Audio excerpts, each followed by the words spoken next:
Have you been feeling agitated or angry or rageful even or hateful and getting triggered and then going, what is going on with me? Why am I reacting this way? What's happening? Well, in this episode, we're going to be talking with Emmi Mutale about the feminine and, this feeling of rage and this feeling of anger that wants to come through. What does it mean? How do we hold those feelings in a sacred way? How do we process our anger without hurting anyone or ourselves? These are all the topics we're going to talk about today on Soul Nectar Show. Join us to find out more. Soul Nectar Show.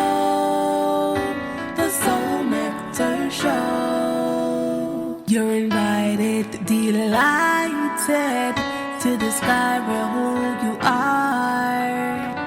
Anything is possible if you believe.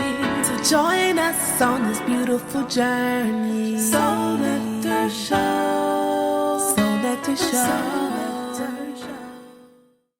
Hello and welcome everyone to another episode of Soul Nectar Show, that show where we talk about all things essence, where we gather around the campfire and we share our stories of connection to that which is greater than us, to the big mystery beyond the veil, to those synchronistic moments that lead us inexorably towards a deeper understanding of who we are and why we're here on earth, why we came here. I'm your host, Carrie Hummingbird, and I love these conversations. Every week I get to talk to amazing people about the human experience. And sometimes we have these fantastical conversations and we talk about star seeds and we go off into galaxies and we go into multidimensional awareness of ourselves. And we had a lot of really interesting places in the divine feminine. And I mean, there's so many topics we explore here. And sometimes, the topics that would serve us the most to explore, we kind of put on the back burner, we avoid because it's uncomfortable. And today's episode might touch on some of those things, but in a really beautiful, gentle way. So please stay with us because we're going to be talking about the feminine and its relationship with anger and rage and those feelings that our ancestral women had and that we have had that haven't really been given a place or a safe way or a consistent framework for being expressed and released. And I think as women, we're being called forth. And I know men also have been denied the ability to express anger and rage. My son is going through some of that right now. And my heart is so open to him because I know the power what happens when you're able to express it, when you're able to release it, not with hurting anyone, but able to actually feel what your feelings really are and release and express that in a healthy way. It really sets you free to so much more clarity inside your body, so much more acceptance. And a lot of times people ask me, how can you be so joyful, Carrie? Because there's so many bad things going on in the world. And I say, well, I feel my feelings about that. I feel my anger. I feel my rage. I feel my hatred. And I let life give me those experiences to help me tap into places where I've repressed those feelings so that I can express them and feel them in a healthy, contained way, that I'm not like affecting other people negatively, but I can actually express my feelings and get in touch with myself and walk around the world that way. So we're going to have a great conversation about that today. I hope you stay with us. We have Emmi Mutale with us. Welcome, Emmi. Thank you so much. Great to be back. I'm glad you're back. Emmi was on the show previously, and I'll put a link in the show notes to our last conversation so you can get caught up on Emmi's story, which is fantastically gorgeous, beautiful story. I want you guys to hear her story, so I'll put that link below. And you should just know, if you haven't seen that other interview, that Emmi is an intuitive healer. She's an energy medicine practitioner. She's a shamanic womb priestess and teacher, and she's dedicated to reawakening ancient feminine wisdom. And she holds a safe, sacred space for deep healing and transformation for women of all ages around the world, and enables that emergence of authentic connection we're talking about here, that authentic connection, profound knowing, inner power. And that is part of that equation is our deep rage and anger and outrage at the things that have happened and perpetrated upon women and peoples for a long time on this planet. You should also know that Emmi is a best-selling author herself, and she's a host of the Sacred Feminine Power podcast. And I've been on that podcast. I'm going to be on it again for Inner Medicine. So exciting. And she is actually in Zambia. So she has a suburban sanctuary and she has an MA in human rights. I mean, so this is a big deal. Emmi is a lighthouse in human rights. And so I just want you guys to meet and realize who she is, because she's advocating for women and child's rights and for health freedom. So welcome back, Emmi. I know when we were talking about what was up in the space collectively right now, this topic of anger in the feminine was really prevalent. And I want to hear some of your thoughts on it. Where do you want to start? Well, what's coming to me really strongly right now is that what feels like a global and collective awakening of anger and rage is actually a really, really beautiful thing. It is high time for that anger to come through to the surface. It's high time for that anger to be collectively expressed as well.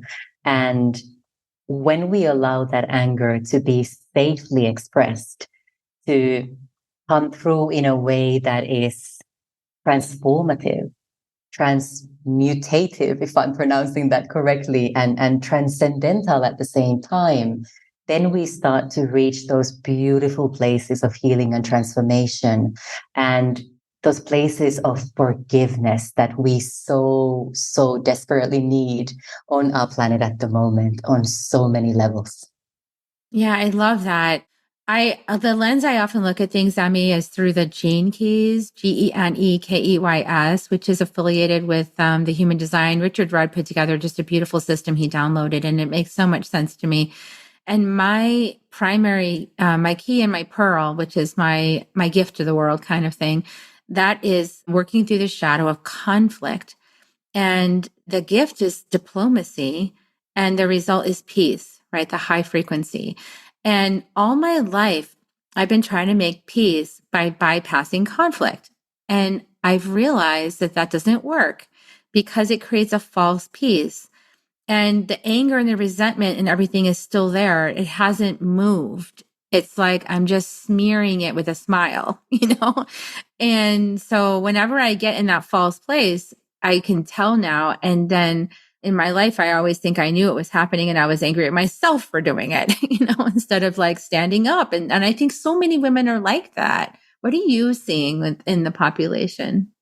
I completely agree. And I was smiling there earlier because diplomacy is one of the key lessons I am here to learn in this lifetime as well. And I have avoided conflict all my life, trying to be the peacemaker and trying to get to a place of harmony and balance, often bypassing what is such an important part of it in terms of speaking out loud, expressing our truths and allowing the conflict to arise, because it can be so very cleansing and healing as well. So that's quite an interesting synchronicity there. I know, right? Well. That's funny. Of course we are. But you can't, the conflict keeps finding you. That's the thing I learned is that, I was in a marriage for 20 years where that was the pattern, right? I don't know what keys he has because I don't have his chart, but probably provocation. So, because my mom has provocation in her chart and it feels a little bit the same.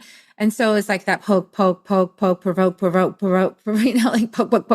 poke. And you're just like, it's like that when you're camping, you get that gnat in your ear and it won't leave you alone and you're swatting, but like it keeps coming back and you're just so like, you just want to rage over this little tiny thing. And then you realize how ridiculous that is. I want to rage over this little tiny thing. And then you have self-judgment over raging over the little tiny thing. And then you get caught in this cycle of shame because you're angry. Right. And it's like twisted up in knots, like all over the place. And really what would have just cleaned it up is if I just stood and was angry and was like, that's enough. And the indigenous women are asking us to do that, aren't they? They're saying you need to say that's enough. Yeah. And that's truly why we're seeing so much illness on our planet as well, because so many of us, especially as women, are holding on to that anger. We're kind of burying it deep inside our bodies. It gets stuck inside our liver. It gets stuck inside our womb spaces. And over time, if we don't allow it to be expressed in a safe way, it starts to really fester and it starts to boil over. And it can either come through as this massive eruption of anger that doesn't even make any sense anymore and is more hurtful and painful than it should be, or we literally manifest it as an illness or a disease in our bodies. which could be something like a cancer or endometriosis or skin issues, as this anger is just looking for a way to erupt out of our bodies. And it cannot find any other way apart from that cancer or through the skin as eczema or acne or an abscess or something like that.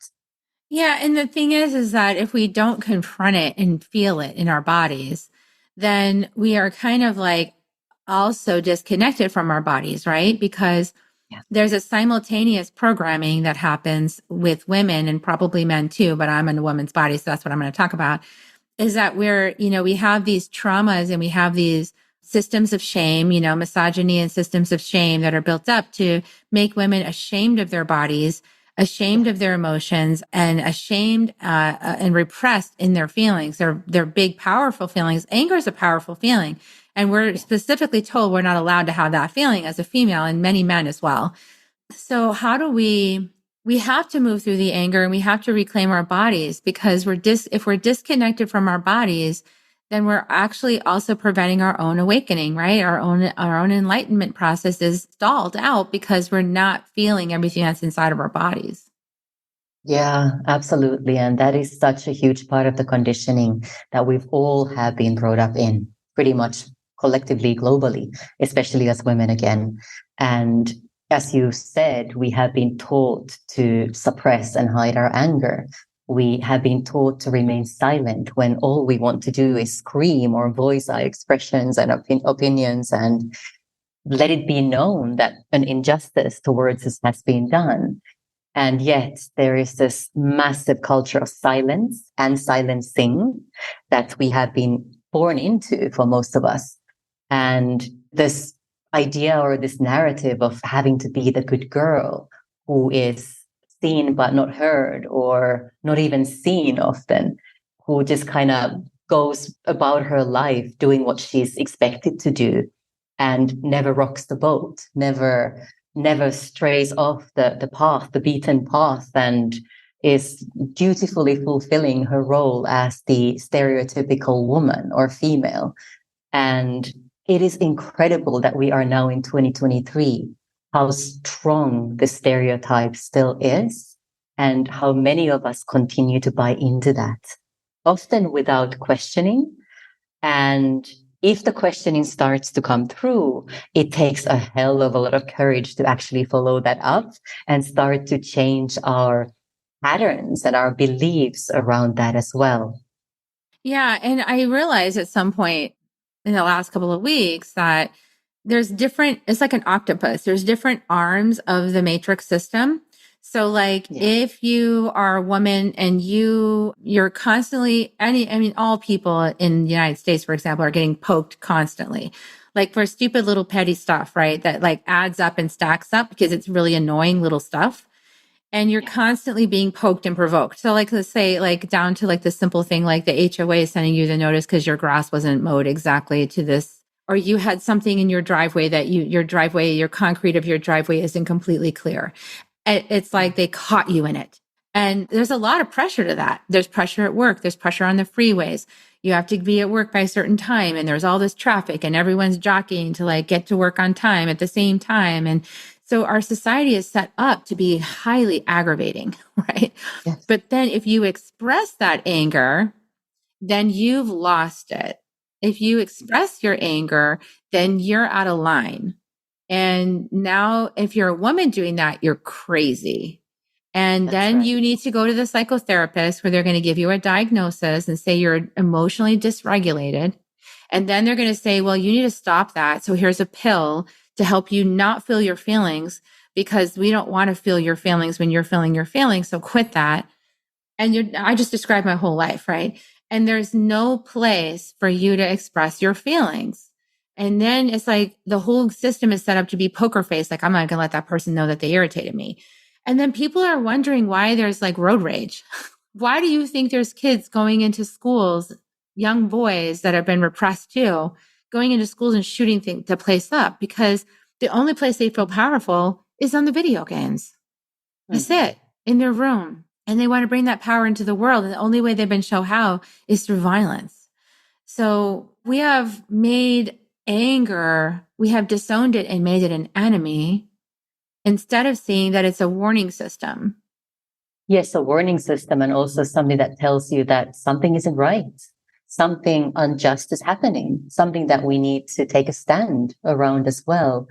And again, I mean, what's a better way to control the masses, to control the society, than to keep them in this perpetual vicious cycle of obligations and responsibilities and deadlines and timelines, and then poking them, as you say, so that we are not just constantly feeling the rush and the need to be somewhere and do something, but also the sense that we are being observed and monitored, and any small mistake will be noticed.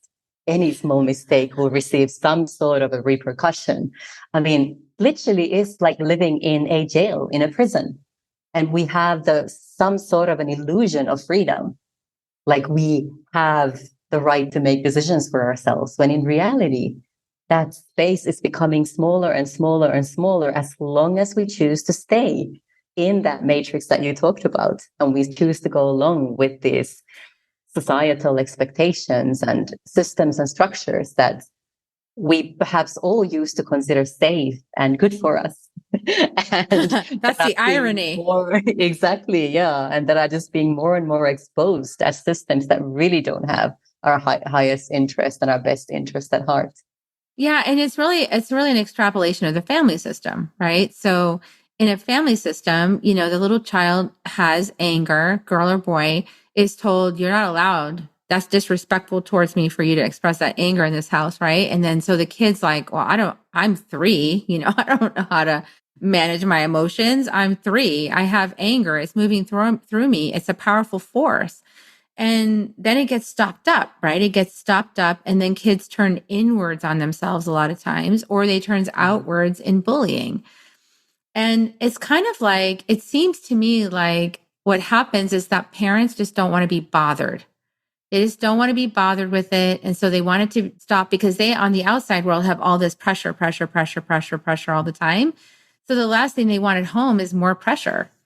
But the truth of the matter is that that's how the cycle keeps getting perpetuated, is that we have to be willing as parents, as adults, to slow down, be with our kids, let them express their anger, demonstrate to them how we express anger in a healthy way, and be the demonstration of that release of that anger. And then on the other side, anytime I've ever released anger, it's like on the other side is a release. It's like I feel almost like orgasmic in a way, right? Because all that energy just moved through me.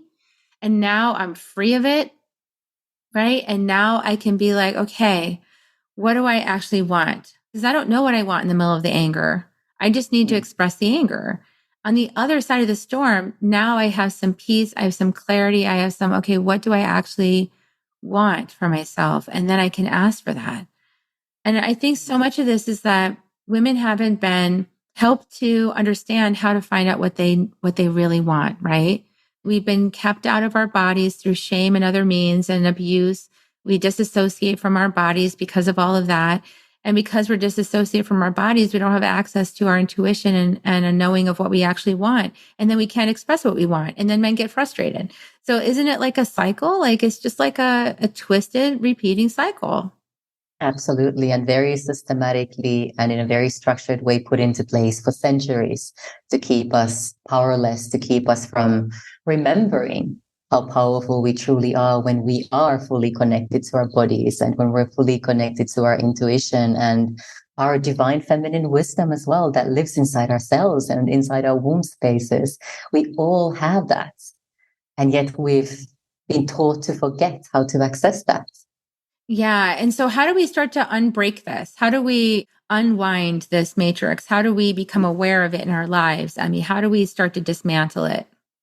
Well, often the first sign that we get is that sense of unhappiness or that sense of disillusionment or indeed anger that starts to bubble up when we kind of get to a point where the reality that we're living just doesn't feel real anymore, just doesn't feel right anymore, just doesn't feel aligned anymore. And then kind of following those emotions, following that sense of unhappiness, following that sense of discontentment, that usually arises from deep, deep from within our bodies, and allowing that to come to the surface, observing it, validating it, giving it a rightful place to exist and be. And as we start to unravel that and we start to understand, where is this really coming from? Why am I feeling this way? You know, is it from this lifetime? Is it coming through from past life experiences, perhaps? Or is it something that I have carried on through my lineages? Is it something that my great great grandmother already was feeling and holding on to and has passed it down the generations into me now as well? And starting to understand the root causes as to why that unhappiness or that sense of disconnection is there. And then with that recognition, with that validation of that, then comes the true healing and transformation work through which we are able to then transcend and transform and transmute the trauma and the wounding and the scars that we're carrying inside our DNA and our cells and again our wombs, because I work a lot with the womb, so I keep mentioning that we hold a lot of this inside our womb spaces. And often it helps at that point to really seek out a practitioner, a healer, a shaman, a priestess that you are really feeling aligned with or drawn to help you facilitate that healing process. Clearly, you are the one who's doing the healing. Nobody else can do that for you. But it's good to have somebody holding your hand who's got an external viewpoint, who's able to point things out for you, and who's able to hold space, powerful space for that transformation process that isn't always pretty. And that often really pulls you down onto your knees and takes you often into real deep shadowland as well. But then again, when you have the courage to go there, when you have the courage to go through this transformation process, the results of that are really, truly life-changing, life-affirming, and transformational in so many levels. And the healing isn't happening just for you. It's happening for those who came before you, and it's happening for those who come after you.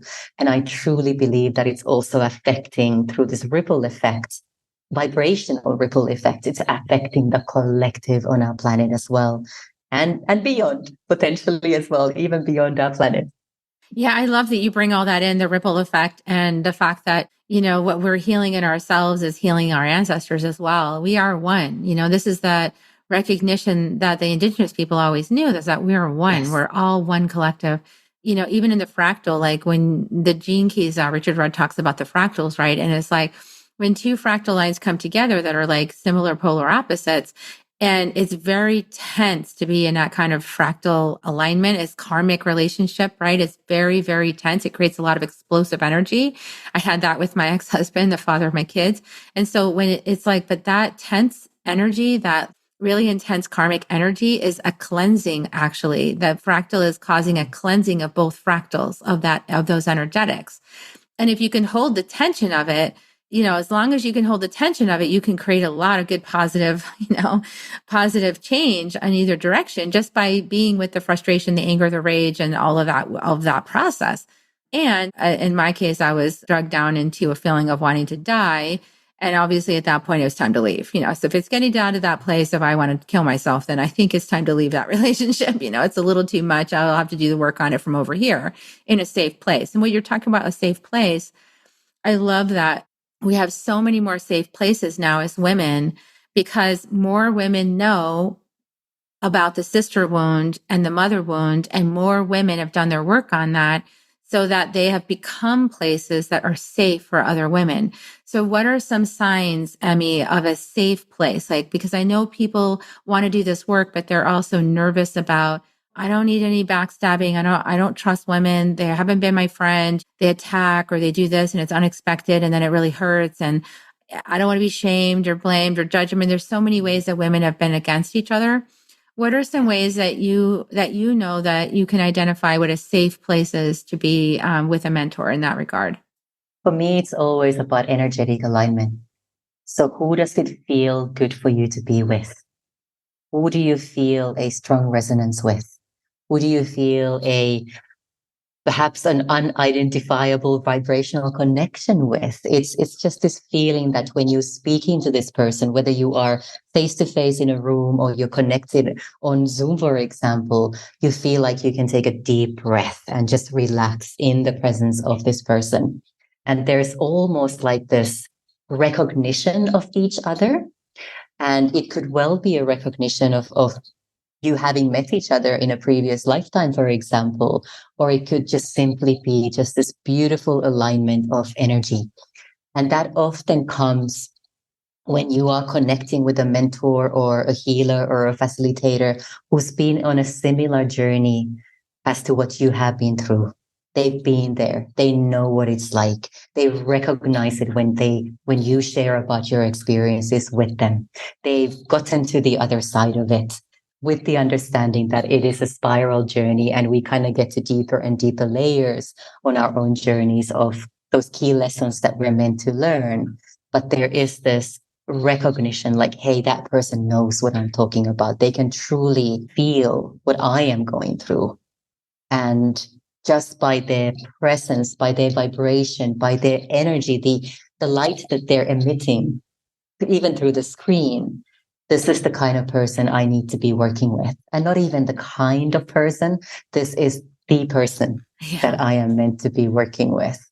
Yeah. And usually that person gets placed in your path a number of different ways. And, you end up in their Facebook group. You didn't even know it was theirs. You get a prompt, you see an offer. You might even have a triggered reaction to it. But that is the person you were guided to be with, right? And so many people misinterpret those signs. I think that people are afraid to go into this work too, because it is really vulnerable. And it's got to be the closest thing to being a caterpillar inside the cocoon, right? And just dissolving into goo. I would say my 3 years writing the Healing the Mother Wound book, oh my goodness, I was tested, I was pulled and prodded, and I was grieving, and I was angry. And luckily I had really great mentors to hold me through that process. I love to hold people through that because I've been through it. I think it's really important that people understand that these processes are actually here for our evolution and to step out of the victimization aspect of it. Talk a little bit about that, because I know that when we start the process, we feel like victims. And, when we wake up to it, we can start throwing labels around like my mother was a narcissist or this or that. You want to take a breath on that, right? Because it's actually part of your waking up process. And how do you hold that for people? How do you guide them through that? Again, validation is a big part of that. So without any judgment, without any criticism, without any finger wagging or anything like that, literally just allowing for what needs to be expressed and allowing it to be safe for those experiences to have happened, and allowing it to be safe for the potential feelings of shame or guilt or judgment, anger, rage, to be part of that experience. Because as we've already expressed, we've been taught to not to show those emotions. We've been told that to feel those kinds of emotions is bad for us. And when we actually give ourselves permission to feel them, that in itself is already hugely liberating and healing. And that does transform things too. It does. It already leads to huge shifts. Just doing that. Absolutely. That's like the smoky mirror in the concept of the Toltec, right? Is the smoky mirror. The smoky mirror is filled up with lots of opinions and judgments and perspectives, and that all usually come from early childhood, and that just started steamrolling, through your life. And so at some point, when you let yourself feel the feelings, some of that smoky mirror clears, and then you can see it from another perspective. I mean, this is the healing I did with my mom. My mom and I would always combative, right? Like it was never like a warm, cozy relationship. So me with other women was really challenging. And I didn't really trust them. I was like at arm's length, like testing. And I have been that kind of person. My husband even says I still am. He's like, you just keep things at arm's length and you sit back and watch and watch and watch and watch and watch and watch and watch. And then you see. And then you start to believe maybe, And so when you've been somebody that's been traumatized, like that's kind of how you are. Like you're looking around like, I'm not really sure I believe this person. And so, but what I did, my coaches were like, Carrie, if you just suspend belief in your own story for a little while too, Mm. something else might come in. And so this is, I guess it's a mild form of gaslighting myself, but it's kind of like more like just opening to the potential that how I was seeing things at 3 or 5 or 7 or 12 or 15 was maybe some smoky mirror. And if I could actually feel the feelings, that might clear up some of the mirror. And if I could kind of breathe through it, like you said, and open up, there could be another way to see it when I become willing, right, to see it another way. And I might find a piece of truth over there, not to deny my truth or cover up my truth, but just to go, oh, that's another way of looking at this. Okay. And that's a diplomacy, right? That's the diplomacy within. That's right. So very true. And I think also what's important to remember is that those younger versions of ourselves, where there was the version of ourselves inside our mother's womb who got traumatized or triggered, or the toddler who got shouted at by mom or dad, or the teenager who was rejected by the first boyfriend or something like that, whatever led to trauma, whether that is huge trauma or so-called small trauma in our lives. Those versions of ourselves continue to live in the so-called matrix. They continue to relive that trauma. They continue to believe in those stories that were formed during those moments of trauma. And the beliefs that they took on during those moments of trauma will stay on and keep kind of repeating themselves in our lives until we die, unless we actually recognize the patterns. And what I love about the work that I do is that we actually go back to those younger versions of ourselves and we work with them directly to help them release the trauma and come to a place of empowerment so they can change the beliefs that were taken on and safely heal the trauma. And that then, again, we come to the ripple effect, has a massive ripple effect on ourselves as we are now and as we move forward into the future. Yeah. And I like to encourage people to do that because that creates like a massive blast of light and healing, like from your early childhood all the way up to you now. And it does heal stuff. And if you do it, and you know what, guess what? You were the baby, you were the fetus, right? So that's you. So you can go back to you and heal you. Even if you were inside the most toxic womb ever, because your mom was going through like major trauma, you can go back and encapsulate yourself in light, and heal yourself with light so that your life, your timeline can take on a new direction. That's right. Yeah. I love that. That's right. I believe in that. I had this meditation, Emmi, where I realized I could recapitulate, in the Toltec, they have the recapitulation technique where you go back and it's kind of like pranic healing, I guess. You like breathe out the shadow and you breathe in light and you breathe out the shadow and breathe in light. You just kind of like keep moving the energy that way. And I realized you could just do that. Like you could just call up your baby self and see what you see, breathe out the trauma, breathe in the light, breathe out the trauma, breathe out the light until you're kind of high, and then go to your 1-year-old and do it for that. Like you don't have to even know what happened. Like, is it really important to know what happened? What's your perspective on that? Is it important to know the details, or can you just move the energy? You can absolutely just move the energy. Some people will want to know the details, and I think that's perfectly fine. I'm one of those people who kind of likes to know what happened and what beliefs were taken on, whilst at the same time also being very, very open and welcoming and receiving to quantum healing, that it can just literally happen like that. But for me, I really do enjoy the process of understanding at a deeper level what was going on, what are the root causes to some of the issues that I'm dealing with at the moment. And to actually go back, let's say, to that version of me who was inside the womb, have a conversation with her and understand what were the beliefs that she took on because mom was smoking, or because mom and dad had an argument that she literally heard inside the womb. What were the beliefs that were taken on? And what is the red line that connects those beliefs to how I am now and how I continue to tell certain stories to myself? For me, that is incredibly liberating. And then to be able to work with that embryo inside the womb. I work a lot with matrix re-imprinting and tapping, for example, and to be able to use those techniques with that embryo to really change her reality, it is incredibly powerful. Yeah, that's beautiful. And I bet you see changes in clients like happen very fast too with that, don't you? Like give us an example of like a client that had some transformation. What does that look like on the other side of some of this healing? A couple of months down Mm. the road or 6 months down the road? How much time does it take to see the healing and what does that look like?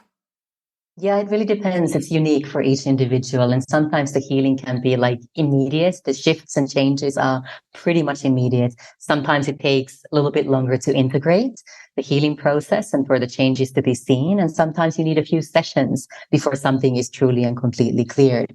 But I was just recently working with this beautiful woman who her whole life kept on believing at a deep subconscious level that there was something wrong with her, that there was something wrong, essentially wrong with her. And when we started to dig deeper with this, we went back to a past life where she had actually been. I'm not going to go into too much detail so that she cannot be recognized from this story, but essentially she had gone through childbirth. Her baby had died at childbirth, but nobody told her what was wrong with the baby initially. She came out of that process of labor thinking that she had given birth to some sort of an abomination that was just literally removed from her, after which her husband also rejected her, and nobody in the community wanted her anymore. So it was literally, she was cast out. She was thrown out of the society and had to live the rest of her lives in the forest away from everybody else. And she had taken on a lot of beliefs around rejection, about being cut off, being shunned, being not accepted, not loved, and so on from that experience. And then when we went back to that experience and actually worked with that version of herself in that lifetime, she had so many realizations about what actually happened, not the stories, not the beliefs that she'd taken on, but what actually happened. And she was able to understand at such a deep level what her role in that lifetime was, what it meant for her to actually step aside from that village and live from the forest. And she actually became kind of like this guardian, this warrior lady, this guardian who was from a distance sending so much healing, so much light, and bringing about so much beauty and transformation into that village and that society. It was almost like she was a priestess who was not meant to live with the people, but was meant to be doing her healing work from a distance and really channeling her power and doing that work in a way that didn't get the interference of our usual day-to-day human relations and so on. But it literally changed the way she's looking at herself. It's there's so much lightness in her now. There's a sense of happiness in her that wasn't there before.